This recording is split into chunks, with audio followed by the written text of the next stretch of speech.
बिस्मिल्लाहिर्रहमानिर्रहीम। अस्सलाम वालेकुम नाज़रीन, आप देख रहे हैं 92.8 विद सादिया अफसाल।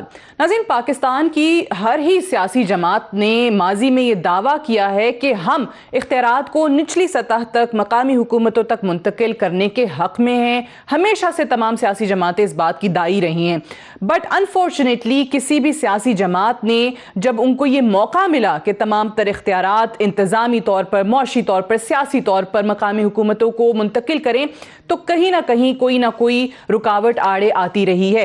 इनफैक्ट सियासी जमातें तो शायद अगर उनके अपने बस में होता तो ये बल्दियाती इंतखाबात भी ना हो रहे होते। माजी में भी हमने देखा है कि बल्दियाती इंतखाबात अदालती फैसले की मरहून मिन्नत हैं। अदालत के हुक्म पर जो हमारी सूबाई हुकूमतें हैं उन्होंने बल्दियाती इंतखाबात कराए भी। एक बार फिर से जो बल्दियाती इंतखाबात का मरहला है पूरे मुल्क में हम देख रहे हैं। एक पहला फेज़ KPK के बल्दियाती इंतखाबात का हमने देखा, और अब सिंध में एक नई बहस छिड़ पड़ी है कि जो Sindh local government bill Sindh assembly ने पास करवाया है, और इस पे पहले भी एतराज़ात हमारे सामने आए थे। इनफैक्ट ये बिल गवर्नर सिंध इमरान इस्माइल के पास गया था तो कुछ वैलिड एतराज़ात भी सामने आए उनकी तरफ से। मिसाल के तौर पे ये कहा गया कि जो DMC है उसकी तहलील से मसाइल ज़्यादा बढ़ जाएंगे, यानी डिस्ट्रिक्ट म्यूनसिपल कॉरपोरेशंस की तहलील से मेयर, डिप्टी मेयर, चेयरमैन और वाइस चेयरमैन का इंतखाब सिर्फ इलेक्टेड लोगों का होना चाहिए, ना कि नॉन इलेक्टेड लोगों को मुंतखब किया जाए। शेड्यूल 5 में तरमीम से म्यूनसिपल कॉरपोरेशन को प्रॉपर्टी टैक्स इकट्ठा करने में मुश्किलात और म्यूनसिपल कॉरपोरेशन का खसारा जो है वो सामने आएगा। मेयर का इंतखाब सीक्रेट बैलेट के बजाय शो ऑफ हैंड्स के जरिए होना चाहिए, क्योंकि सीक्रेट बैलेट में हॉर्स ट्रेडिंग का खदशा बढ़ जाता है। फिर आबादी के हवाले से कहा कि मखसूस केसेस में इख्तियारात इलेक्शन कमीशन के पास होने चाहिए। बल्दियाती बिल के सेक्शन 15 की तरमीम के तहत देही इलाकों को शहरी इलाकों में ज़म ना किया जाए और मेट्रोपॉलिटन कॉरपोरेशन का हिस्सा ना बनाया जाए ताकि ज़रई ज़मीन को बचाया जा सके। फिर नए बल्दियाती बिल के मुताबिक काउंसिल की मुद्दत हलफ बर्दारी जो है वो जिस दिन उनकी ओथ टेकिंग यानी होती है वहाँ से शुरू हो, और इसको 4 साल जो है वो ज़ाहिर रखा गया है। लेकिन गवर्नर सिंध की तजवीज़ ये थी कि इसको आप काउंट करें उस दिन से जिस दिन इनकी पहली मीटिंग होती है। फिर सिंध हुकूमत किसी भी नोटिफिकेशन के तहत शेड्यूल में तरमीम का इख्तियार रखती है जो कि आइन के बरखिलाफ है। यानी ये कहा जा रहा है कि जो तमाम मकामी इदारों के इख्तियारात हैं वो सिंध हुकूमत के पास चले जाएंगे। आज असद उमर साहब वफाकी वजीर कराची में थे, सेक्रेटरी जनरल भी हैं PTI के, और उन्होंने कहा कि आप इससे लोकल बॉडीज़ को एम्पावर नहीं कर रहे बल्कि डिसएम्पावर कर रहे हैं, आप इख्तियारात जो हैं वो कम कर रहे हैं। ऑन द अदर हैंड जो पाकिस्तान पीपल्स पार्टी का या सिंध हुकूमत का मौक़िफ़ आता है वो बिल्कुल ही इसके बरक्स है। बिलावल साहब ने भी इस हवाले से कहा कि जो लोग इसको काला कानून कह रहे हैं वो देखेंगे कि पाकिस्तान पीपल्स पार्टी कैसे इख्तियारात निचली सतह तक मुंतकिल करती है। आज यही जानने की कोशिश करेंगे कि इसमें एक तो ख़राबी क्या है, एतराज़ात क्या है, हल क्या है। पाकिस्तान पीपल्स पार्टी के बहुत सारे लोग मीडिया पे आके बात कर रहे हैं कि अगर कोई तजावीज़ हैं तो वो भी हमें बताएं। मेहमानों का आपसे तारुफ करवा दूं, हमारे साथ मौजूद हैं तैमूर तालपुर साहब, सूबाई वज़ीर सिंध हैं पाकिस्तान पीपल्स पार्टी की तरफ से। बहुत शुक्रिया तैमूर तालपुर साहब आपका। डॉक्टर अरशद वोहरा साहब हमारे साथ मौजूद हैं पाक सरज़मीन पार्टी की तरफ से, और साबिक डिप्टी मेयर कराची भी रहे हैं, आपका भी बेहद शुक्रिया। और खुरम शेर जमान साहब हमारे साथ मौजूद हैं, मेंबर हैं सिंध असम्बली पाकिस्तान तहरीक इंसाफ की तरफ से आए। खुरम साहब आपको भी शुक्रिया। पहले तो मैं डॉक्टर अरशद वोहरा साहब आपसे आगाज़ करना चाहूँगी। आप खुद डिप्टी मेयर रहे हैं, मुझे ये बताइए कि जितनी चीज़ें अभी सिंध हुकूमत बता रही है, पाकिस्तान पीपल्स पार्टी बता रही है, ज़ाहिर आप लोगों के भी एतराज़ात हैं, दीगर अपोजिशन जमातों के भी एतराज़ात हैं, जमात इस्लामी 3 दिन से धरना देकर बैठी हुई है इस बात पे। आपकी नज़र में इस पूरे कानून में आखिर खराबियाँ क्या हैं, इशूज़ क्या हैं? Thank you Sadia. देखें, सबसे पहले तो अभी आपने बहुत सारी चीजें गिनवाई, उनमें से बहुत सारी चीजें जो हैं वो तो सेकेंडरी चीजें हैं, वो तो पीपल्स पार्टी ने उसमें से आधी चीजें वैसी मान ली और वो माननी भी थी। वो नॉन इश्यूज थे जिनको इश्यूज बना के उन्होंने किया था ताकि वो कह सकें कि हम जो है ये मान लेते हैं अब मेयर का इंतखाब जो है वो शो ऑफ हैंड से होगा और मेयर जो है वो यूनियन काउंसिल के इलेक्शन को लेकर आएगा। तो ये तो इश्यूज ही नहीं थे ना, असल जिन इश्यूज की आप इन अदर वर्ड्स ये भी कह रहे हैं कि जो पाकिस्तान तहरीक इंसाफ ने या जो गवर्नर सिंध ने एतराज़ात उठाए वो भी आप दूसरे अल्फाज में कह रहे हैं कि वो इतने सीरियस इश्यूज नहीं थे, नॉन इश्यूज थे, असल इश्यूज कुछ और हैं। असल इश्यूज मैं आपको बता रहा हूं। देखिए, बेसिक इशू सबसे बड़ा जो है, कहीं पे इस वक्त जो है 2 करोड़ रुपए का यूनियन काउंसिल में खर्चा किया जा सकता था, 2 करोड़ रुपए का टेंडर किया जा सकता था। अब ये टेंडर की टोटल फैसिलिटी जो है वो वजीर बल्दियात के पास चली गई है, या सेक्रेटरी बल्दियात उसको करेगा। दूसरे जो बेसिक इश्यूज हैं मैं आपको बताऊं, जो मेन इंपॉर्टेंट इश्यूज है कि आर्टिकल 140A जो है वो ये कहता है कि आपने इख्तियारात को निचली सतह तक लेकर जाना है। पीपल्स पार्टी का सर बहुत बड़ा सर है कि उन्होंने 18वीं तरमीम मंजूर करवाई, लेकिन उस 18वीं तरमीम को उन्होंने इम्प्लीमेंट जो है वो सूबे सिंध तक रखा। उसको उन्होंने जो है उससे सिंध के सूबे सिंध से लेकर उसको जो यूनियन काउंसिल की सतह तक उसको लेकर जाना था, उन्होंने उस सतह तक उसको दिया नहीं। आज 13 साल हो गए 18वीं तरमीम मंजूर होने के बाद भी आप अगर देखें तो PFC अवार्ड की एक भी मीटिंग नहीं हुई, और PFC अवार्ड वही अवार्ड है जिसके जरिए निचली सतह तक फंड्स की मुंतकली है। अब फंड्स की मुंतकली के लिए आपने एक मीटिंग ही नहीं की। फंड्स किस तरीके से आप मुंतकिल करेंगे? यूनियन काउंसिल को आपने बाख्तियार किया ही नहीं। दूसरे जो अब जो हम तो 2013 की अमेंडमेंट्स को नहीं मानते थे, ये 2021 की जो अमेंडमेंट्स हैं उसमें जो बाय बर्थ KMC के इदारे थे, जिसमें Karachi medical and dental college है, Karachi institute of heart disease है, इन इदारों को पीपल्स पार्टी ने बल्दियात के अंडर में दे दिया, सिंध गवर्नमेंट के बल्दियात के अंडर से लेकर सिंध गवर्नमेंट के अंडर में दे दिया। अब आपको पहले ही पता है सिंध गवर्नमेंट के अस्पतालों का क्या हाल है। अच्छा, ये कहते हैं कि ठीक है जो है KMC चला नहीं सकती थी। देखें, इसी KMC के दौर में, इसी मुस्तफा कमाल के दौर में ये इदारे जो है Karachi institute of heart disease और Karachi medical and dental college जो है कराची के लिए एक फेदर इन दी कैप था। इसमें लोग जो है एडमिशन लेते हुए KFDC में फख्र करते थे। आज अगर उसका हाल हुआ है तो वो बैड गवर्नेंस की वजह से हुआ है। आज उसका हाल हुआ है तो वो नॉन फंड्स की वजह से हुआ है। अब जिस तरीके से हम जो कह रहे हैं कि आप PFC अवार्ड, हमारी 3 डिमांड्स हैं। हमारी सबसे पहली डिमांड ये है कि आर्टिकल 140A को जिस तरीके से अभी आपने देखा था कि 1.5 घंटे में 2 घंटे में 31 बिल जो है PTI की गवर्नमेंट ने इस्लामाबाद में पास किए, उसी तरीके से एक बिल और कर देते जिसमें आर्टिकल 140A को डिफाइन कर देते। वो कर सकते थे। देखें, कोर्ट ये कहते हैं कि हम कोर्ट में गए हैं। आप कोर्ट के बगैर आपने जब 31 बिल किए तो 32वां भी कर देते। आप ये कह देते कि भाई अच्छा, लेकिन मुझे बताएं इसमें कंफ्यूजन क्या है अरशद वोरा साहब? 140A बड़ा क्लियर है।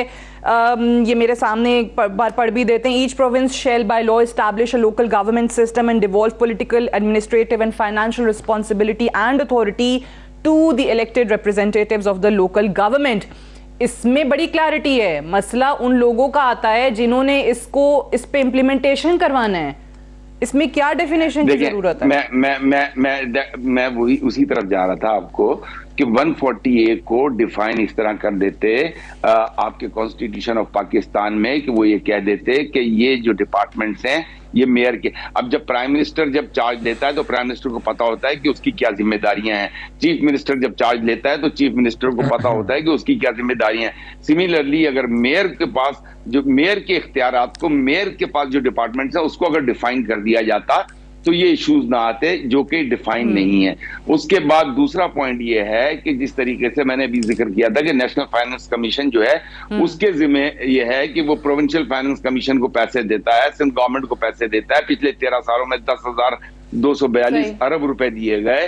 तो वही पैसे जो हिस्सा यूनियन काउंसिल का बनता है वो डायरेक्ट डिस्ट्रीब्यूशन होके यूनियन काउंसिल निचली सतह तक आना चाहिए। और तीसरा जो है आर्टिकल 140A में ये भी आना चाहिए था कि जब तक एक बल्दियाती मुंतखब हुकूमत इस शहर में, किसी शहर में मौजूद ना हो, मुल्क में मौजूद ना हो, तब तक ना सिंध के किसी प्रोविंस के इंतखाब होने चाहिए, ना नेशनल असेंबली के इंतखाब होने चाहिए। यहाँ आपने देखा होगा कि आपके इलेक्शन हो जाते हैं नेशनल असेंबली के और उनके, और जो है आप बल्दियाती इंतखाबात 10 साल तक नहीं कराते, 10 साल तक शहर को एडमिनिस्ट्रेटर से चलाते हैं। देखिए दुनिया में पुलिसिंग भी बिल्कुल सही है, ये होता है, ये हमने देखा है। ये विफाक जो है वो अपने इख्तियारात पहले ऑब्वियसली सूबों को मुंतकिल नहीं करना चाहता था। ये एतराज आता है 18वीं तरमीम हो गई तो फिर सूबों के पास इख्तियार चला गया, मकामी हुकूमतों को मुंतकिल करें तो सूबे वो नहीं करना चाहते हैं।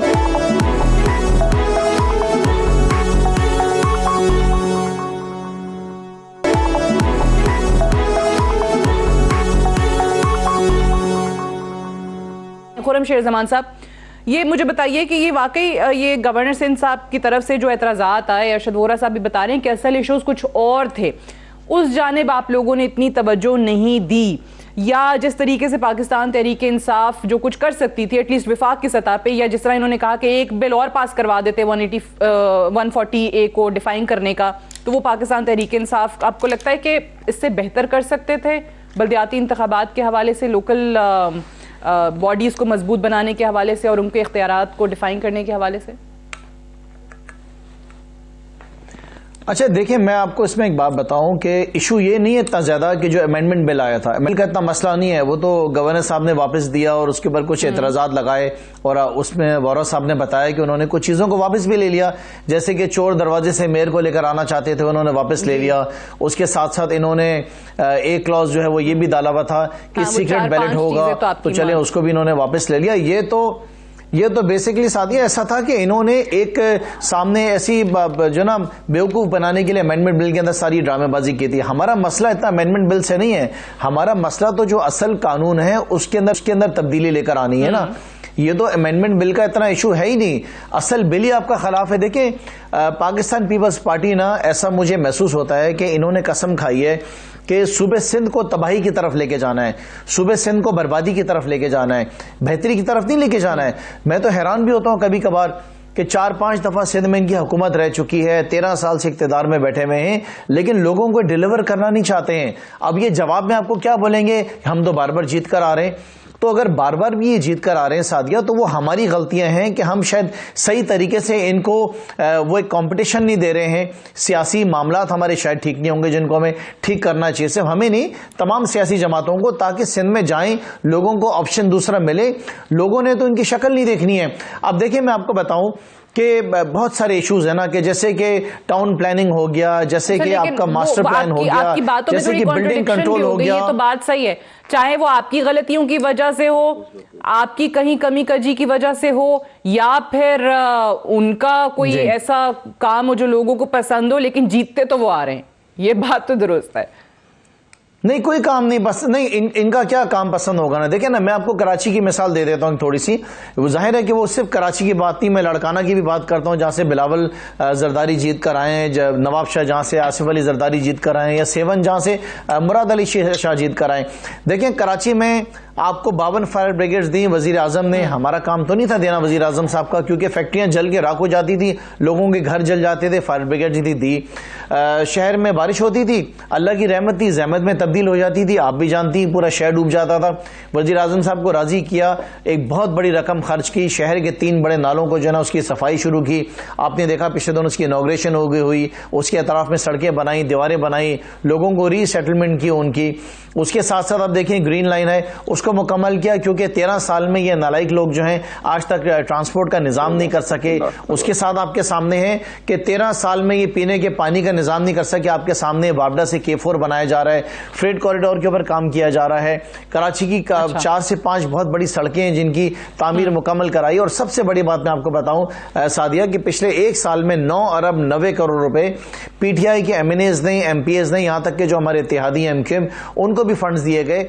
और पूरे शहर के अंदर जितनी गलियां, जितनी सड़कें इंटरनल, जितने पानी के कनेक्शन से, जितने सीवेज का निजाम था, जितने पार्क्स थे, PTI ने बनाए। आप ये अमेंडमेंट के बाद बता रहे हैं, जितने काम आपने करवाए हैं, यानी आपकी हुकूमत ने करवाए हैं, या आपके कराची के MNAs ने या इत्तेहादी जो MNAs हैं उन्होंने लगाए हैं, तो फिर तो आप लोगों को बल्दियाती इंतखाबात में मसला ही नहीं होना चाहिए। फिर तो पाकिस्तान तहरीक इंसाफ बासानी जीत जाए बल्दियाती इंतखाबात। इजाजत दीजिएगा, मैं जरा तैमूर साहब आज मैं बस क्लोज कर रहा हूं। देखिए आज असद उमर साहब ने यही बात बोली कि ये जो इलेक्शंस होने जा रहे हैं, बल्दियाती इलेक्शंस होने जा रहे हैं, ये तो हमने लड़ने, इसमें वजीर आजम साहब तो आप नहीं आएंगे ना इलेक्शन लड़ने के लिए, तो हमने तो अल्हम्दुलिल्लाह।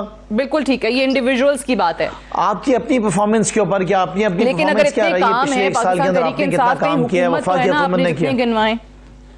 ठीक है, ठीक है, ठीक है। तैमूर तालपुर साहब, ये आप लोग बल्दियाती इंतखाबात करवा तो रहे हैं, लेकिन इस पर इतने सारे एतराज़ात आ गए हैं कि आपने सारे इख्तियारात जो हैं वो अपने पास रख लिए हैं, सिंध हुकूमत ने रख लिए हैं। आप तो कहते थे कि हम लोकल बॉडीज़ को या मकामी हुकूमतों को मजबूत करेंगे, वो कहीं किसी एक सियासी जमात को भी होते हुए नहीं नजर आ रहा। बिस्मिल्लाहिर्रहमानिर्रहीम, बहुत बहुत शुक्रिया।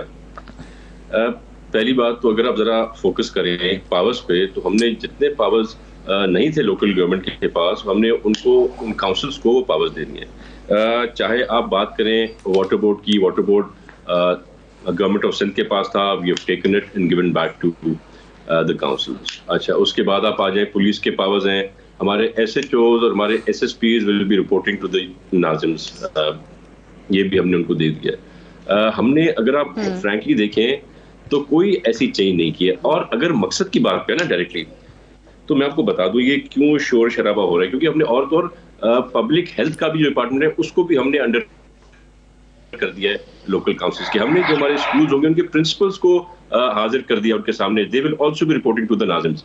तो ये सब करने के बाद असल मकसद क्या है, let me come to the point directly. इनको पता है कि कितनी बुरी तरह से इनकी शिकस्त होने वाली है। KPK जिसको अपना गढ़ कहते थे, ना कि सिर्फ गढ़ कहते थे, पर KPK में भी वो जगह जहां पर इन लोगों ने अपना गढ़ समझा हुआ था। इनके जो वजीर, जो इनके फेडरल मिनिस्टर्स थे, उनके एरियाज जो ये स्वीप करना चाह रहे थे, इन्होंने सिर्फ उन एरियाज की इलेक्शन कराई, उनके अंदर इनका खाना खराब हो गया। ये कहीं KPK में किसी को मुंह दिखाने के लायक नहीं रहे, और अब यही होने वाला है। मैं आपको एक रिक्वेस्ट करूंगा, you're right, क्योंकि उनके KPK के तैमूर साहब पेशावर में ऑब्वियसली मेयर की नशिस्त जो है वो JUI के पास चली गई, आप सही कह रहे हैं, लेकिन उनके अपने वुज़रा KPK की ये बात ऑन रिकॉर्ड TV पर आकर बोलते रहे कि जी महंगाई की वजह से हम जो है वो हारे हैं, शिकस्त हमें इसकी वजह से हुई है। सो इसका, महंगाई का कोई असर वहां पे पाकिस्तान पीपल्स पार्टी या सिंध हुकूमत पे नहीं आएगा? मैं आपसे यही गुजारिश कर रहा था, अभी खुरम जो है मेरा भाई आपके साथ बैठ के बड़ी बड़ी बातें कर रहा है, आप ये ऑन द रिकॉर्ड रखिएगा और मेरी बातें भी ऑन द रिकॉर्ड रखिएगा, और इंशाल्लाह ताला जैसे लोकल गवर्नमेंट इलेक्शंस पूरे हो, आप हम दोनों को फिर से यहाँ पे लाइएगा, उसकी स्टेटमेंट्स और मेरी स्टेटमेंट्स फिर से कंपेयर कीजिएगा कि मैं हकीकत पसंदाना बात कर रहा हूँ या वो कर रहा है। तो इट इज नॉट जस्ट के महंगाई की वजह से, इनकी महंगाई, इनकी इनकॉम्पिटेंस, इनकी करप्शन से लोग तंग आ चुके हैं, इनके झूठ से लोग तंग आ चुके हैं। जो इन्होंने वादे किए थे आवाम के साथ, सारा उलट पुलट तो करके दिखा दिया। मेरा सवाल पीपल्स पार्टी से था, सिंध हुकूमत से था। 18वीं तरमीम के बाद ये मामला जो है ऑब्वियसली सूबाई सब्जेक्ट है, प्रोविंशियल सब्जेक्ट है, तो वहां पे क्या पाकिस्तान पीपल्स पार्टी को कोई नुकसान नहीं होगा इन्फ्लेशन की वजह से? इंशाल्लाह ताला हमने जितनी सीटें पहली जीती थी उससे ज्यादा जीत के आएंगे। PTI तो खैर किसी खाते में नहीं है ना, PPI इज नॉट एनीवेयर। मुकाबला बाकी शायद किसी जमात के साथ थोड़ा बहुत हो तो हो, and even in Punjab I tell you जो मुकाबला है वो किसके साथ है? आप किसके साथ समझ रहे हैं मुकाबला है आपका बल्दियाती इंतखाबात में? सिंध को हम स्वीप करने जा रहे हैं, हम शायद कहीं के कुछ सीटें MQM हमसे ले लेगी, शहर में कुछ सीटें शायद हमसे MQM ले लेगी। अच्छा, बाकी अरशद वोहरा साहब, अच्छा ठीक है, आप कह रहे हैं मुकाबला ही नहीं, अरशद वोहरा साहब पाकिस्तान पीपल्स पार्टी का मुकाबला ही नहीं है। आप लोग कहते हैं कि काम नहीं करवाए हैं, अभी खुरम साहब ने भी लिस्ट बताई है, बहुत बड़ी फहरिस्त, तो फिर किस तरीके से स्वीप कर जाएंगे? किस तरीके से पाकिस्तान पीपल्स पार्टी इतने अरसे से वहां इंतखाबात जीतती आ रही है? देखिए, बात यह है कि जब हम पॉलिसीज की बात करें, जिस तरीके से अभी इन्होंने बात की थी खुर्रम ने कि ग्रीन लाइन का जो मंसूबा है, ग्रीन लाइन का मंसूबा सबको पता है कि नवाज शरीफ साहब के दौर में 2016-17 में शुरू हुआ था। 2018 में जब PTI की गवर्नमेंट आई, PTI ने इसको ओन किया और कहा कि इंफ्रास्ट्रक्चर फेडरल गवर्नमेंट ने देना था, बसें सिंध गवर्नमेंट ने देनी थी। तो इन्होंने ये कहा कि ये काम भी हम पूरा करेंगे क्योंकि हमें सिंध गवर्नमेंट पे भरोसा नहीं है, और इन्होंने ये इसको अपने सर ले लिया। लेकिन अनफॉर्चुनेटली इसको भी तकरीबन 3.5 साल में अभी भी इनकम्प्लीट प्रोजेक्ट को शुरू किया गया है। बाकी सबको पता है जिस तरीके से K4 की बात हो रही है, K4 जो है it has always been a federal government funded project because कि एक्निक से ये अप्रूव हुआ है। एक्निक के जो प्रोजेक्ट्स होते हैं, सर्टेन अमाउंट से ऊपर के जो प्रोजेक्ट्स होते हैं, वो फेडरल गवर्नमेंट ही अप्रूव करता है, वफाकी काबीना अप्रूव करती है, और उसके बाद तो ये प्रोजेक्ट भी अनफॉर्चुनेटली डिले होता चला गया सिंध गवर्नमेंट और फेडरल गवर्नमेंट के झगड़े में। जहां तक ताल्लुक है पीपल्स पार्टी का, पीपल्स पार्टी की परफॉर्मेंसेस जो हैं वो पीपल्स पार्टी कराची में आपने ट्रांसपोर्ट के इशू को रिजॉल्व कर दिया? क्या कराची के लोगों को इंफ्रास्ट्रक्चर बेहतरीन मिल रहा है? क्या कराची में जो है अब कचरा उठना शुरू हो गया? क्या सिंध के अवाम जो है उनको कुत्ता काटने की दवाएं मिल रही हैं? अभी जो है सिंध में तकरीबन 4,900 बच्चा जो है इस साल निमोनिया से मरा है। इस वक्त सिंध में जो है तकरीबन आप ये समझ लें कि 70,000 बच्चा जो है स्कूलों में जिनको होना चाहिए वो बाहर है। तो कोई एक ऐसी परफॉर्मेंस मेरे भाई तैमूर मुझे गिनवा दें जो ये कह सके मेगा प्रोजेक्ट की बात कर रहा हूं मैं, माइनर प्रोजेक्ट की बात नहीं कर रहा। गिनवा दें कि ये 12-13 सालों में सिंध गवर्नमेंट को, कराची को, देही इलाकों को, शहरी इलाकों ग्रीन लाइन का जिक्र किया तो इसके साथ ही मुझे याद है कि सिंध हुकूमत ने ऑरेंज लाइन का भी आगाज किया था, उसका इफ्तिताह हुआ था और वो भी मुकम्मल हो जानी थी। कराची जो है देखिए, कराची सिंध रेवेन्यू बोर्ड जो है 160 बिलियन रुपीस साल का देता है। कराची में हर साल कराची के ही पैसों से एक ग्रीन लाइन नहीं डल सकती है। आज पूरा कराची का इंफ्रास्ट्रक्चर चेंज होता, अगर कराची का दिया हुआ पैसा जो सिंध गवर्नमेंट को, सिंध रेवेन्यू बोर्ड को मिलता है, वही अगर कराची पे उसका आधा भी खर्च हो जाए, बाकी देही सिंध पर खर्च हो, तो कराची के तो इश्यूज रिजॉल्व हो जाएं। तो सिमिलरली जो है फेडरल गवर्नमेंट जितना टैक्स कलेक्ट करती है उसका 10% दे दे, कराची के इश्यूज रिजॉल्व हो जाएं। कराची के लोगों को सही गिन लें, कराची के इश्यूज रिजॉल्व हो जाएं। तो ये तो अब लोगों से पूछे ना कि लोगों को मिला क्या है, लोगों ने क्या अचीवमेंट्स तो हासिल की हैं। सही है, ये तैमूर साहब से पूछूंगी सिंध हुकूमत के हवाले से, लेकिन आप कहते हैं कि खुर्रम साहब ने भी जितनी चीजें गिनवाई हैं तो विफाक ने भी या पाकिस्तान तहरीक इंसाफ की हुकूमत ने भी सिंध पर या कराची पर कोई एहसान नहीं किया। आप कह रहे हैं कि जो एक प्रोजेक्ट जैसे आपने बताया कि वो तो था ही विफाक का प्रोजेक्ट, एक जो है वो नवाज शरीफ साहब शुरू करके गए थे। मुझे एक ब्रेक लेनी है, I have to go for a break आएंगे तो हम डिस्कशन को यहीं से आगे बढ़ाएंगे। Stay tuned.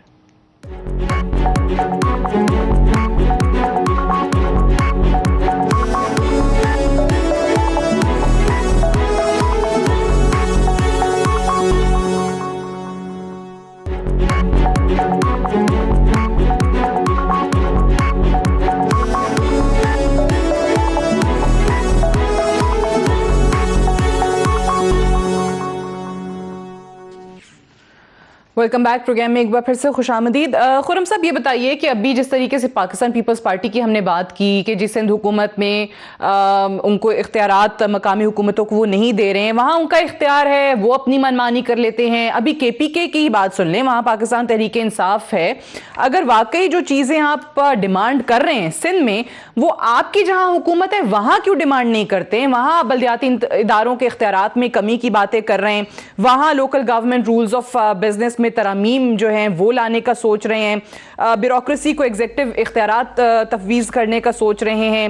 अपोजिशन ये कह रही है कि अगर आपने ऐसा किया और मेयर के या तहसील चेयरमैन के इख्तियारात कम किए तो हम अदालत जाएंगे।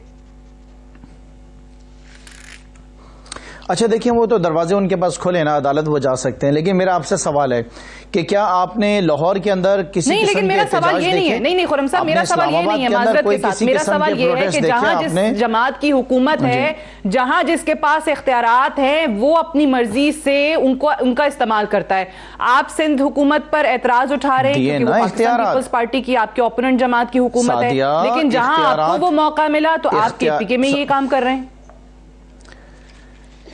सादिया क्या हो गया? देखें KP के अंदर जो इलेक्शंस हैं वो तो तकरीबन जितने भी इख्तियारात होते थे वो निचली सतह तक दिए हैं। आज तक पाकिस्तान की हिस्ट्री में कभी ऐसे इलेक्शंस कहीं पे हुए नहीं है, कहीं पे इतने इख्तियारात दिए नहीं गए। आप मुझे बताएं कहीं KP में आपने आप लाखों का जो नुमाइंदा है उसको ग्रेड 17 के असिस्टेंट कमिश्नर के मातहत लाने की बात कर रहे हैं।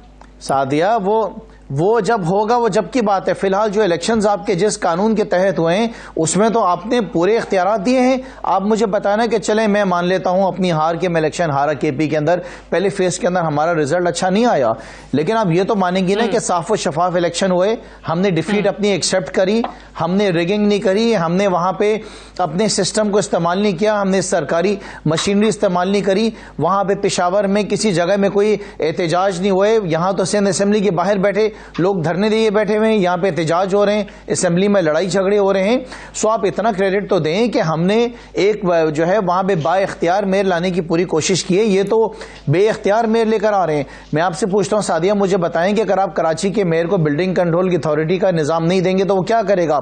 ये साहब बैठे फरमाएंगे कराची वाटर बोर्ड दे दिया, भाई आपने तो मेंबर बना दिया है, आपकी जिम्मेदारी है कि Karachi water and sewage board को पूरा मेयर के अंडर दें, Sindh solid waste management board को अब कराची सैनिटेशन बोर्ड बनाए वो पूरा मेयर के जो है अंडर दें, आप लोकल पुलिसिंग पूरी मेयर के अंडर दें। आप कहते हैं कि ना वो जो है एसएचओ और एसपी जो है वो जाके रिपोर्ट करेगा। आपने जो बीएचयूज थे वो आपने ले लिए, आपने जो यहाँ पे गली मोहल्ले में स्कूल्स हैं आपने वो ले लिए हैं।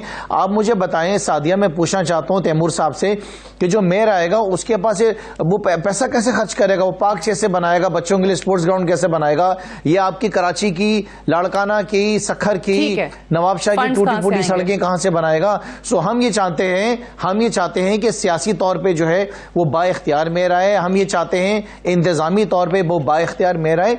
ये इतना खौफजदा क्यों है, इतने डरे हुए क्यों हैं? आपकी तो पूरे सिंध में हुकूमत है ना। चलें कराची में अगर आपकी मेजोरिटी नहीं, बाकी शहर तो आपके पास है, आप वहां से जीतेंगे, आप वहां पे राज करना, जहां पे बाकी लोग जीतेंगे उनको तो करने दें, लोगों को डिलीवर करने दें, लोगों को सर्व करने दें। इतनी अच्छा देखिए वो तो ये कह सकते हैं, इनको ऐसे खैरात आ सकते हैं। हमने एक सबक सीखा है, हम उससे हम रिकवर करेंगे। कराची के लोगों ने पीटीआई को वोट दिया है, कराची के लोग जो हैं वो कभी भी हमें मायूस नहीं करेंगे। एक बहुत बड़ा मैंडेट है हमारा कराची के अंदर। आप देखिएगा हम वापस आएंगे, आपको नजर आएंगे। ये अपनी फिक्र करें। देखें ये तो वो ये बताए ना कि 20 अरब रुपए के जो गंदुम इनके चूहे खा गए, इनसे पूछेंगे कराची में ही आप 249 का ज़िमनी इंतखाब हार गए। मुझे तैमूर साहब ये जितनी चीजें इन्होंने बताई हैं, चले मुझे एक बड़ा सिंपल सा सवाल है, बड़े सादा अल्फाज में, कि जो आप लोग मेयर चाह रहे हैं उस मेयर के उस बेचारे के पास क्या इख्तियारात हैं? क्योंकि मुझे तो खुर्रम साहब की बात से या बाकी ऑपोजिशन पार्टीज जितनी बातें करी, मुझे लग रहा है बिल्कुल ही बेबस मेयर होगा। उसके पास कोई इख्तियार नहीं होंगे, उसके पास कोई पैसे का इख्तियार नहीं होगा, कोई उसके पास फंड्स नहीं होंगे। बता दें कि आखिर उसके पास होगा क्या? मुझे तो भाई हंसी आ रही है बड़ी मेरे भाई की बातें सुनकर, और मुझे बहुत ज्यादा हंसी इंशाल्लाह ताला आएगी जब हम इलेक्शन के बाद से बैठेंगे साहब, क्योंकि आपने मेरे ख्याल से कमेंट कर लिया है ना साथी कि आप हमारा फिर से एक शो जरूर करेंगी लोकल बॉडी के रिजल्ट अनाउंस होने के बाद। जी बिल्कुल, तो हमने तो मैं आपको गिन के बताया, मैंने अल्लाह बहुत बड़ा है, ज्यादा जरूर ना करें तैमूर साहब के साथ इलेक्शन के बाद इलेक्शन के बाद बैठ जी। मुझे सादिया, मुझे अल्लाह की जात पे पूरा भरोसा है, बीच में मत बात मुझे पूरा यकीन है।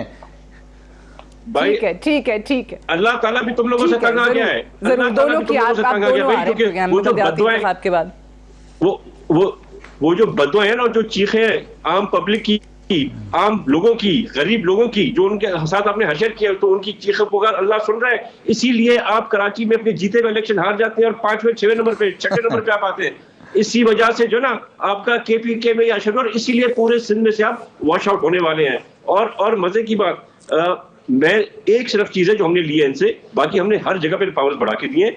हमने जो हॉस्पिटल्स थे 4 हॉस्पिटल्स केएफसी हमने ले लिए, क्योंकि हम समझते हैं पूरे पाकिस्तान में आज जिस तरह से एनआईसीवीडी और बाकी सिंध हुकूमत के इदारे मुफ्त इलाज कर रहे हैं, वो पूरे पाकिस्तान में कई मिसाल नहीं है, इसलिए हमने लिए। और उसके ऑल्टरनेट में हमने इनको साथ एक और चीज दी है, पहले जो पब्लिक टॉयलेट्स की क्लीनिंग होती थी ना, वो सिंध हुकूमत का जिम्मा था, अब वो जिम्मा भी जो हमने दे दिया है लोकल गवर्नमेंट के, वॉशरूम की सफाई भी अब इनके थ्रू होंगी। तो और हम क्या क्या पावर दें इनको, पुलिस समेत, म्युनिसिपल समेत सारा कुछ तो इनको दे दिया है। पर ये पावर मांग क्यों रहे जब इनको एक सीट कहीं पूरे सिंध में नहीं है? उन्होंने कहा था उसके पास फंड्स कहां से आएंगे, अगर उसने कोई प्रोजेक्ट शुरू करना है तो वो कह रहे हैं कि कहां से आएंगे उसके पास। देखिए जी, हमने बिल्कुल भी कहीं से भी कोई फंड्स काटे नहीं है, हमने कहीं से भी कटौती नहीं की है, हमने सिस्टम को थोड़ा चेंज किया है। और अगर कोई चीज ऐसी होगी जो कि मेयर के हाथ में नहीं है, तो सिंध हुकूमत बैठी है वो काम करने के लिए। इसीलिए आज सिंगल लार्जेस्ट मेजॉरिटी है। कहां से लाएगा पैसा, वो तो बताएं ना, जवाब तो दें उनका। हम सिंध हुकूमत बैठी है, जो चाहिए होगा हम प्रोवाइड करके देंगे। आप तो वैसे ही नहीं आ रहे, आप किन ख्वाबों में बैठे, बिल्ली के ख्वाब में बैठे। आप 20 अरब की गंदुम खा गए। हुकूमत वो कह रहे हैं देंगे सारे गंदुम खा गए। फाइनेंशियल, एडमिनिस्ट्रेटिव, पॉलिटिकल पावर्स वो तो कह रहे हैं कुछ नहीं देंगे। अच्छा मुझे ये बताइए, ठेंगा देंगे, ठेंगा। जी सिंध के लोगों को आज तक क्या दिया इन्होंने? आज तक हमने दिया है, इसलिए हमको लोग ला रहे हैं बार बार, और हम आते रहेंगे और आप देखते रहेंगे और आप जलते रहेंगे, क्योंकि ये आपका नसीब है। क्योंकि इमरान खान ने जो करतूत है उसके, उन करतूतों की बुनियाद पर तो ये होना था आपके साथ। तो आप क्यों परेशान हो रहे हैं? आपका कुछ नहीं बनना है, आराम से घर पे बैठे कोई लोकल गवर्नमेंट बिल आ जाए, कुछ भी आ जाए, भाई वो जिनके साथ मुकाबला है वो तो हम लोग देख लेंगे ना, आपका बीच में क्या जाता है? यहाँ पर ये चारों वो जब आप सादिया चारों सूबों की जंजीर होती थी, बस नहीं, केपी से फारिग, बलूचिस्तान से फारिग, पंजाब से फारिग, अभी कराची से फारिग, थोड़े से जिलों में रह गए बच्चे, इनसे भी जाओगे? थोड़ी सी तमीज तो सीखो यार, बीच में तो मत बोलो, मुझे बात तो कर लेने दो। अच्छा, आप लोग जब चले टीटीपी के साथ आप लोग जब टीटीपी के साथ जाके मिलेंगे और जिन हजारों बच्चों की जो अमवात हुई थी, मर्डर हुआ था, उनके साथ आप बैठेंगे तो केपीके, सिंध, बलोचिस्तान, आपके हर सूबे में लोग आपके साथ यही हशर करेंगे जैसा आपने केपी किया, और सबसे बदतरीन हशर आपका सिंध के अंदर होना है। चलिए पता चल जाएगा। ये पहला फेज ऑब्वियसली केपीके में बलदियाती इंतखाबात का उनके लिए बुरा रहा। खुद इनके पंजाब के चाहे वो गवर्नर हो, केपीके के वुज़रा हो, मानते हैं महंगाई की वजह से जो है वो हमें शिकस्त हुई। सेकंड फेज का भी पता चल जाएगा, पंजाब में, सिंध में, हर जगह पता चल जाएगा। मुझे अरशद वोहरा साहब एक चीज़ बताइए, अभी हम मेयर के इख्तियारात की बात कर रहे हैं, उसके पास फंड्स कहाँ से आएंगे, उसके पास इख्तियारात क्या होंगे। अब 2001 में भी हम देखें कि सारे जो बलदियाती इदारे थे वो मेयर के मातहत कर दिए, लेकिन उस वक्त भी एक मसला था और आज भी कि कोई डायरेक्ट इलेक्शन की तरफ नहीं जा रहा। मेयर का क्या डायरेक्ट इलेक्शन नहीं होना चाहिए? इसमें आखिर क्या रुकावटें हैं, या इस पे सियासी जमातें क्यों राजी नहीं हो पाती? देखिए, मेयर का डायरेक्ट इंतखाब is not an issue. Mayor का डायरेक्ट इंतखाब हो जाए या मेयर का यूनियन काउंसिल के थ्रू चेयरमैन जो है यूसी के चेयरमैन उसको मुंतखब कर लें, that is not an issue. The issue is जो 2001 में तमाम महकमे जात जो है वो मेयर के पास थे, वो महकमे जात 2013 के एक्ट के भी हम खिलाफ थे, 2021 में जो अमेंडेड बिल आया हम उसके भी खिलाफ हैं। 2001 का जो कानून था बल्दियाती कानून, वो comparatively it was much better. देखिए, उसमें मास्टर प्लान जो है वो मेयर के पास था, शहर का मास्टर प्लान के तहत जो है वो एक प्लान आउट किया जा सकता था। आज मास्टर प्लान ही जो है वो एसबीसीए के अंडर में चला गया, जो कि एक मॉनिटरिंग इदारा था, उस मॉनिटरिंग इदारे को एसबीसीए के अंडर में दे दिया। अब जिसका हशर आपने देख लिया कि जिस तरीके से पिछले 10 सालों में ये इश्यूज चल रहे हैं, पिछले 10 सालों में जो इश्यूज हो रहे हैं, तो वो अब आपके सामने ही है ना। देखिए, इस शहर को पिछले 20 सालों में सिर्फ 8 साल जो है वो मेयर ने चलाया है, उसके अलावा 12 साल एडमिनिस्ट्रेटर से चलाया गया है। तो हम जिस 140A की उसको डिफाइन करना या उसको जो है फर्दर एलाबोरेट करना कॉन्स्टिट्यूशन में, कॉन्स्टिट्यूशन ऑफ पाकिस्तान में, that is not only for Karachi, that is for Larkana also, that is for KPK, Punjab, Balochistan, हर जगह के लिए। फिर ये चीजें आसान हो जाएंगी, सबका पता होगा कि मेयर के क्या इख्तियारात हैं। अच्छा, ये जो मैंने खुर्रम साहब से सवाल किया था, आई एम श्योर आपकी नजर से भी गुजरा होगा। आपका भी इस पे कमेंट, जब आप सिंध के हवाले से कमेंट करें, जरा बता दीजिए कि ये वाकई आपने केपीके का जो देखा है कि रूल्स ऑफ बिजनेस में तरमीम ला रहे हैं, एग्जैक्टली वही काम क्या पीटीआई केपीके में कर रही है? देखिए, रूल्स ऑफ बिजनेस की जो तरमीम लेकर आए हैं पीटीआई, वो अभी जो है हम तक डेफिनेटली नहीं पहुंची हैं, तो उस पर आई एम एक्सट्रीमली सॉरी कि मैं प्रॉपर उस पर कमेंट नहीं कर सकूंगा, क्योंकि उसमें उन्होंने जो है ना, ठीक है डायरेक्ट मेयर का इलेक्शन है, ये मैंने आपको पहले ही कह दिया कि ये एक सेकेंडरी इशू है। इश्यूज ये हैं कि मेयर चाहे वो डायरेक्ट इलेक्शन से बने, चाहे यूनियन काउंसिल के चेयरमैन उसको मुंतखब करें, उसके दायरे इख्तियार में क्या क्या चीजें आती हैं, उसने किस तरीके से शहर को लेके चलना है, किस तरीके से शहर को डेवलप करना है। जिस तरीके से अभी बात कर रहे थे, लोकल पुलिसिंग होनी चाहिए, दुनिया में हर जगह मेट्रोपॉलिटन पुलिस होती है, ठीक है ना। अभी देखें, इशू कराची का जो है वो ये है कि कराची में सबसे ज्यादा अभी पीपल्स पार्टी ने 1.5 लाख नौकरियां दी हैं, और उस 1.5 लाख नौकरियों में कराची के लोगों को एक नौकरी भी नहीं दी गई। अच्छा, यहाँ पर हम बात कर रहे हैं, देखिए मैं थोड़ा सा आपके वक्त चाहूंगा, हम मैनेजमेंट की भी बात कर रहे हैं, बल्दियात से हटके मुझे देखें, चाहे whether it is a federal government, whether it is a provincial government, मुझे कोई एक काम तो ऐसा बता दें। आज आप का मुल्क दुनिया के 5वीं बड़ी पॉपुलेशन है आपकी, ठीक है ना, आप दुनिया के 5 बड़े मुल्कों में आ गए हो पॉपुलेशन के हिसाब से। आप मुझे बताएं, इस मुल्क की इकोनॉमी क्या है? आपका मुल्क क्या कहलाता है? आपका मुल्क कहलाता है डिपेंडिंग ऑन दी एग्रीकल्चर, ठीक है ना। आप बिल्कुल ठीक है, ये वैलिड पॉइंट है आपका। तो आपकी खाद की बोरियों का ट्रक लूटा जा रहा है, आप देख रहे हैं, एक ट्रक खाद की बोरियों का क्या एग्रीकल्चर होगी? आपने तो एग्रीकल्चर, आखिरी जो चीज बची थी वो भी बर्बाद हो गई। आज आपको पता है यूरिया नहीं मिल रहा, चाहे वो सिंध हो, चाहे बलूचिस्तान हो, चाहे केपी के हो, चाहे पंजाब हो। जब ठीक है, अच्छा ये जो आपने बात की है, मैं जरा मुझे ब्रेक के लिए कहा जा रहा है, मैं ब्रेक से वापस आके आपने कहा कि विफाकी तो या सूबाई हुकूमत हो, बाकी सूबों में तो ऑब्वियसली पीटीआई की हुकूमत है। मैं ब्रेक से वापस आके खुर्रम साहब से आगाज करेंगे और फिर तैमूर साहब से भी, उनके सामने भी यही सवाल रखूंगी कि वो एक चीज जो आप ही का सवाल है कि वो एक चीज बता दें जो इन दोनों हुकूमतों ने पाकिस्तान के लिए, पाकिस्तान के अवाम के लिए की है। ये जानने की कोशिश करेंगे right after this short break. Stay tuned.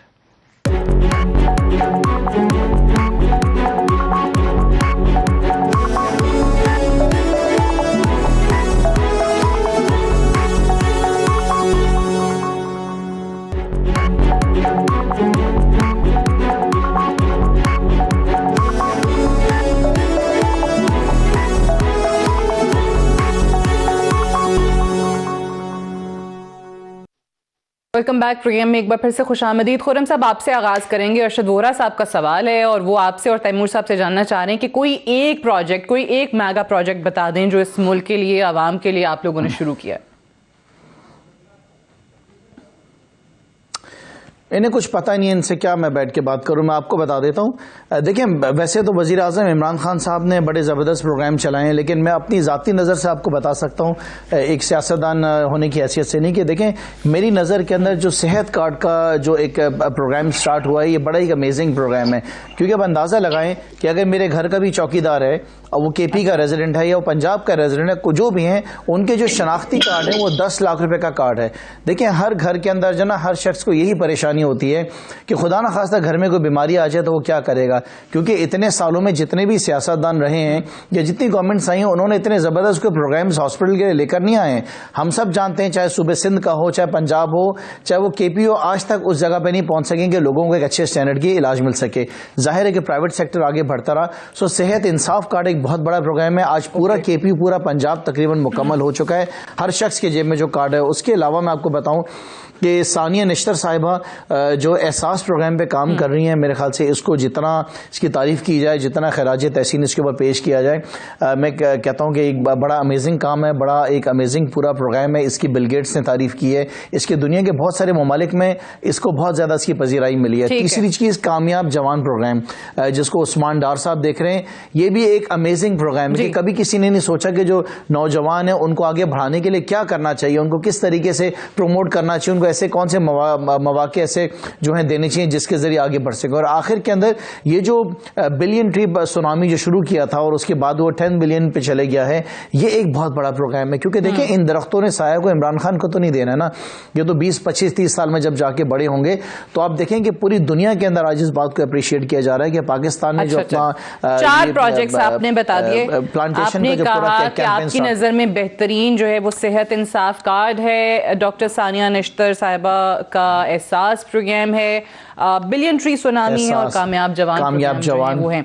ये सेहत इंसाफ कार्ड के हवाले से तो ऑब्वियसली पार्टी पे आप लोगों ने तनकीद की कि पूरे मुल्क को ये, जी बिल्कुल सही है, पूरे मुल्क को ये सहूलत मिल रही है, तो उन्होंने क्यों इनकार कर दिया। वो कहते हैं कि जी हमने तो अनलिमिटेड इख्तियारात दिए हुए हैं हमारे हॉस्पिटल्स में। आप वहाँ हैं, मुझे बताइए कि वाकई सही है खुर्रम साहब कि वहाँ के अस्पतालों में कोई भी जाए और जितने भी अखराजात आए अनलिमिटेड, वो सिंध हुकूमत उठा रही है? नहीं, देखें ऐसा बिल्कुल भी नहीं है, बिल्कुल नामुनासिब और एक झूठ के ऊपर बात है सारी। लेकिन हाँ, हम कह सकते हैं कुछ 1-2 हॉस्पिटल ऐसे हैं जो कि बेहतर काम कर रहे हैं। लेकिन देखिए, सूबा सिंध बहुत बड़ा है। अगर आप ये कहें कि जिना हॉस्पिटल या सिविल हॉस्पिटल एक अच्छा काम कर रहे हैं, हमें नवाबशाह में भी लोगों को डिलीवर करना है, हमने लड़काना में लोगों को डिलीवर करना है, हमें सेवन में देखना है लोगों को, हमने दादू में देखना है। देखें, थर में बच्चे आज भी मर रहे हैं। आज भी आपके इस लड़काना के अंदर एड्स के केसेस पूरी दुनिया में जितने लड़काना के अंदर आप उसको हैंडल नहीं कर सक रहे हैं। कुत्ते काट जाते हैं, आपके रेबीज की वैक्सीन नहीं है। देखिए सादिया, आप सबको छोड़ देना, अगर आप पूछें कि इमरान खान ने पिछले 1 साल में क्या बड़ा काम किया, तो सबसे बड़ा काम है कि कोविड की वैक्सीन आपके जिस्म में, मेरे जिस्म में, हमारे तमाम जानने वालों के अंदर जितनी कोविड की वैक्सीन है इमरान खान की दी हुई हैं। क्या आप समझते हैं कोई और ये काम कर सकता था? कितना बड़ा काम है इसमें। असद उमर को हम कितनी तारीफ करें, उनकी काम है, एनसीओसी ने जो काम किया है, ये वो सारी चीजें सादिया कि जो सियासत से हट करें या हमारे मुल्क के लिए काम किए गए हैं और इसको अप्रिशिएट सबको करना चाहिए, तमाम सियासी जमातों बातों को। हमारा आपस ठीक में है, तो जरूर इख्तिलाफात हो सकते मुझे हैं अब ना, लेकिन कुछ चीजें ऐसी हैं जो मुल्क के लिए हुई हैं। अरशद साहब जानना चाह रहे थे, अब मैं जरा सूबाई हुकूमत से पूछ लूं। तैमूर तालपुर साहब आप बताइए कि वो कौन सा एक ऐसा मेगा प्रोजेक्ट है जो आप कह सकें कि आपने पाकिस्तान के लिए शुरू किया? जी बिल्कुल, जवाब अल्हम्दुलिल्लाह। पहले तैमूर साहब आप बताइए। अल्हम्दुलिल्लाह, मैं जब अपने प्रोजेक्ट्स की बात शुरू करूंगा तो मेरे जब तक आपका शो खत्म हो जाएगा मेरी बातें खत्म नहीं होंगी और हमारे प्रोजेक्ट खत्म नहीं होंगे। आप अगर काउंट करें जितने भी हमने फ्लाईओवर्स और अंडरपासेस बनाए कराची में, पहले कभी बने थे, आप जरा मुझे बताएं जिस तरह से NICVD national institute of child health काम कर रहा है, क्या हर डिस्ट्रिक्ट में हमने NICVD की ब्रांच दी है? पहले कभी ये किसी हुकूमत ने किया? सबसे मेगा प्रोजेक्ट पे आ जाते हैं बल्कि ऊपर। आज सिंध जो है ना वो थर कोल में कोयले से बिजली पैदा कर रहा है और पूरे पाकिस्तान को नेशनल ग्रिड के थ्रू दे रहा है। हमने तो बहुत से कारनामे किए। खान साहब ने क्या किया? सिवाय झूठ बोलने के, सिवाय रुसवाई के, सिवाय माल कमाने के, शुगर माफिया इनके, पेट्रोल माफिया इनके, आपके बीच में मत बोलो यार। अच्छा, मजे की बात पता है क्या है? मैं आपको बताऊं सादिया, मजे की बात क्या है? इनके जो लोग है ना खान साहब और खान साहब के साथ, एक सेकंड जरा सुनो, एक मिनट, इनके जो लोग है ना, मैं बोलता रहूंगा आपका प्रोग्राम खत्म हो जाएगा। दो एक सेकंड मैं बताता हूँ जरा हकीकत। अच्छा चलिए, बात तो मुकम्मल करने दो, बात तो मुकम्मल करने दो। चलिए, वो कह रहे हैं आप रुक गए, प्रोजेक्ट नहीं थे, बस खत्म हो गई, उनकी बात मुकम्मल होने दें, फिर अरशद साहब ये आपके सवाल का जवाब दें कि ऐसे क्या काम करें सिंध हुकूमत ने। बस आपने खुद ही कह दिया ना, जवाब दें, लोगों को छोड़ें, सादिया का जवाब दें, क्योंकि इसकी फ्लाईओवर्स की बात कर रहे हैं, मुकम्मल करने की बात उन्हें। 50 अरब रुपए का बात, फ्लाईओवर्स ये नहीं सुन सकेगा, ये नहीं सुन सकेगा क्योंकि इनमें बर्दाश्त नहीं है, गैर सियासी लोग हैं। और इशू ये है कि जो करप्ट तरीन लोग थे ना इनके पास, मॉरली करप्ट, फिजिकली करप्ट, वो सारे 20 अरब चूहे खा के गंदम उसका जवाब दे दे। चले बीच में मत बात करो खुरम, एक हलीमा दे शेख पे चले। मैं आपको बताऊं खुरम शेर जमान का आपको बताऊं क्या है इसका, क्या है ये खुद भी मॉरली करप्ट है। खुरम शेर जमान पे आ गए। अभी अरे भाई आपने सिंध में काम क्या करेंगे बताओ, क्यों बेइज्जती करा रहे हो अपनी पार्टी? अच्छा चलिए, आप दोनों मुझे इजाजत दें, मैं टाइम खत्म होने वाला है, मैं अरशद साहब से जरा लास्ट कमेंट को ले लूं। अरशद वोरा साहब आप फरमाइए। रेस्टोरेंट की, इसके रेस्टोरेंट का जो हशर था, देखिए सादिया, मैं आपको बताऊं, इनको ये नहीं पता है सिंध में क्या काम किया इन्होंने। खुरम साहब का रेस्टोरेंट लेके गए, सबसे पहले इन्होंने कहा कि जी ये एहसास प्रोग्राम की जो बात कर रहे हैं, मैंने कल एक होटल के बाहर भी बोर्ड लगा हुआ देखा कि ये ड्यूचे बैंक का अकाउंट है और इसमें जो है एहसास प्रोग्राम के तहत पैसा जमा कर रहे हैं। तो मुझे ऐसा फील हुआ कि जिस तरीके से कौम को जो है सैलानी, ईदी और छीपा के तर्ज पे लेकर जाया जा रहा है कि मुफ्त में खाना खा लो, यहाँ पे आके काम वाम करना बंद कर दो, मनोसलवा ये उतारेंगे। तो ये तो कौम को instead of developing the job opportunity, जिस तरीके से ये बेरोजगारी पर ले गए उनको, मतलब क्या ये एहसास प्रोग्राम को ये अच्छा प्रोग्राम समझ रहे हैं? एहसास प्रोग्राम जो है वो लोगों को रोटी देगा, तो मनोसलवा वाली बात आ गई। फिर लोगों को कहें घर पे बैठे रोटी और पानी की फिक्र खत्म कर दे। इन्होंने मतलब पैसा जमा कर रहे हैं, वहां पे लोगों जगह जगह बोर्ड लगे हुए कि एहसास प्रोग्राम में सैलानी की तरह, ईदी की तरह आप कह रहे हैं कि लोगों को मांगने की आदत डालने के मुतरादिफ है। अच्छा, मैं किसी की बारी पे नहीं बुला, काइंडली मुझे प्लीज अपनी बात मुकम्मल कर लेने दें। ठीक है, ठीक। Unfortunately I have run out of time, I have to wind up here. बहुत शुक्रिया अरशद वोहरा साहब, तैमूर तालपुर साहब और खुरम शेर जमान साहब प्रोग्राम में ज्वाइन करने के लिए। आज के लिए इतना ही, इजाजत दीजिए, खुदा हाफिज।